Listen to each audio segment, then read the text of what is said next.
A decisão tomada, a cirurgia foi conduzida durante todo o dia de ontem.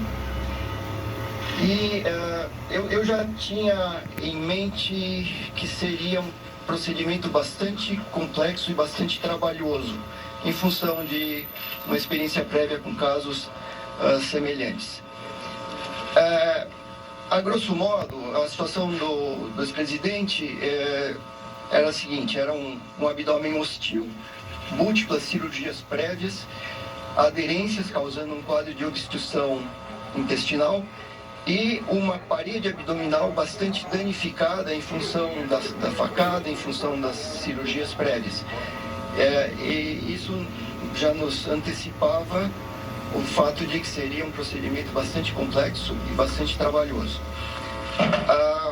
Para vocês terem uma ideia, para a gente conseguir acessar a cavidade abdominal do ex-presidente, foram praticamente 2 horas de cirurgia, mais umas 4, 5 horas de liberação de aderências. E uma vez finalizada essa parte do procedimento, a gente começa a segunda etapa, que é a etapa de bolar uma estratégia de reconstrução, tá? Porque tem diversas alternativas e a gente tem que decidir qual que é a melhor forma de recolocar as coisas no lugar. Então, só para ter uma ideia, a liberação dessas aderências é feita de forma milimétrica praticamente. Você liberar um intestino que tem 3,5 metros, você vai centímetro por centímetro, tomando cuidado para não lesar o intestino. O intestino dele estava bastante, vamos dizer assim, sofrido, o que nos leva a crer que ele já vinha com esse quadro de uma suboclusão subclínica há alguns meses, tá? Que isso se reflete pelas várias internações que ele teve ao longo desses últimos meses. Isso também contribuiu para a decisão da tomada, da decisão de uma intervenção cirúrgica. Bom, liberamos todas as aderências, o intestino dele foi liberado desde o início até o final, foi revisto várias vezes para que não ficasse escondida nenhuma lesão desapercebida. O intestino foi reposicionado de forma ordenada na cavidade abdominal e nós reconstruímos a parede da forma que consideramos a mais adequada no momento. É importante que vocês saibam que reconstrução de parede abdominal nessas condições não aparece, não está escrito no livro o que é que você tem que fazer. Você tem que tomar uma decisão em função do achado, tá? Então ele tinha vários componentes que colocam essa condição como uma situação bastante complexa em termos de reconstrução de parede abdominal, mas o que nós fizemos ali foi o arroz com feijão, que é o que a gente costuma fazer em casos assim, e o resultado final foi bastante satisfatório. Obrigado.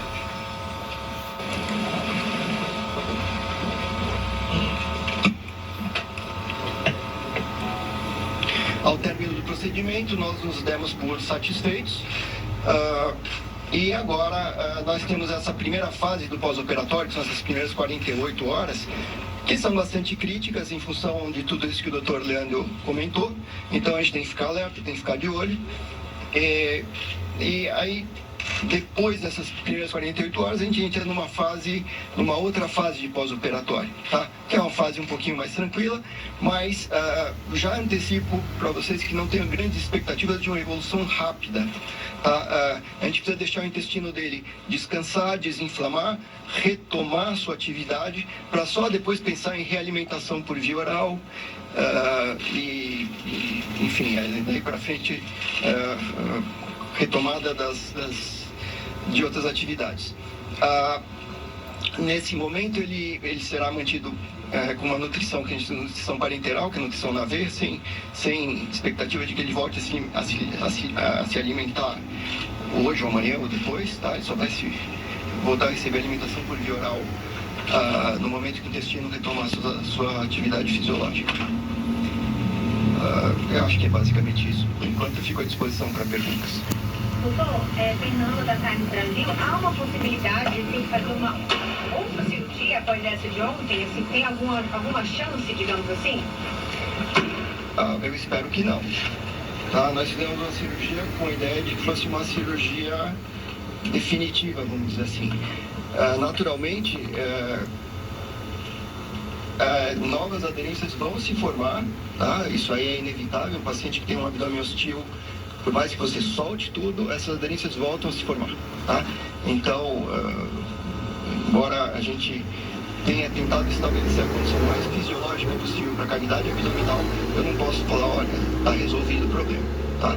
No pós-operatório imediato, essas aderências vão se formar e isso faz com que a recuperação nesses próximos dias seja um pouquinho mais lenta e a gente não tem nenhuma intenção em acelerar isso daí, tá? No futuro, médio e longo prazo, pode realmente acontecer novamente de ter aderências bridas, né?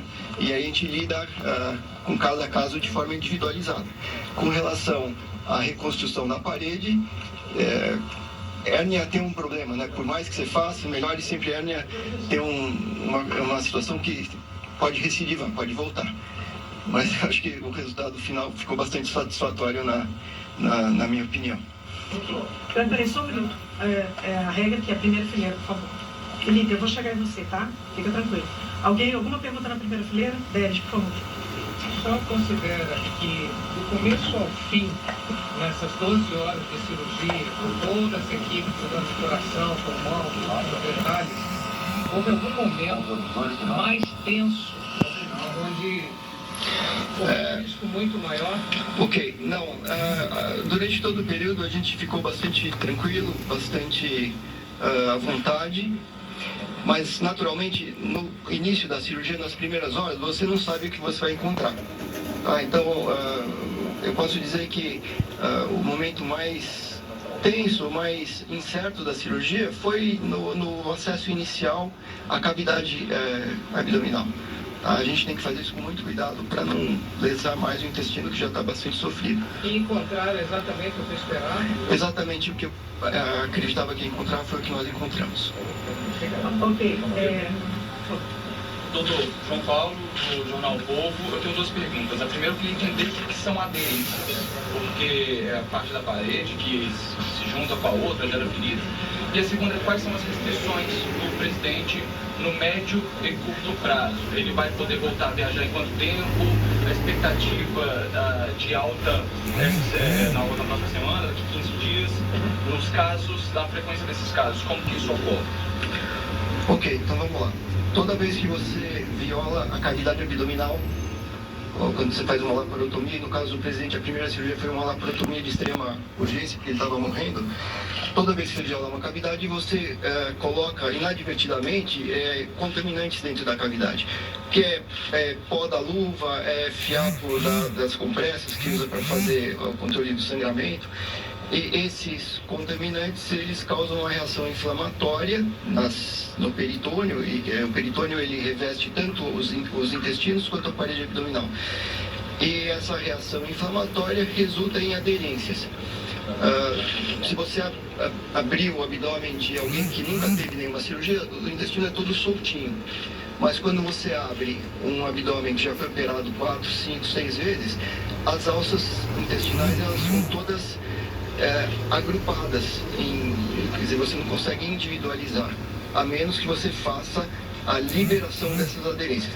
Todo paciente submetido à cirurgia abdominal tem aderências, ok? Em grau maior ou menor.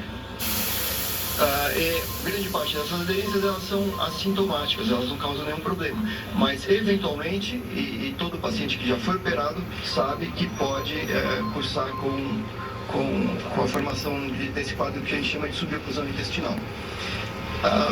Vamos para as questões.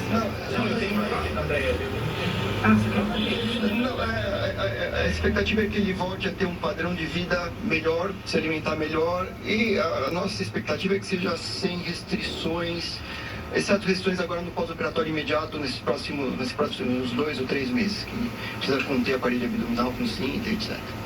Vamos lá. Uma intervenção da dimensão que o paciente recebeu, ele deve-se esperar que ele passe 1, 2 semanas no hospital antes de poder voltar para casa? Quanto tempo? É para um mês ou é para algumas semanas? Sim, a nossa expectativa, correndo tudo dentro do previsto, é que ele fique pelo menos aí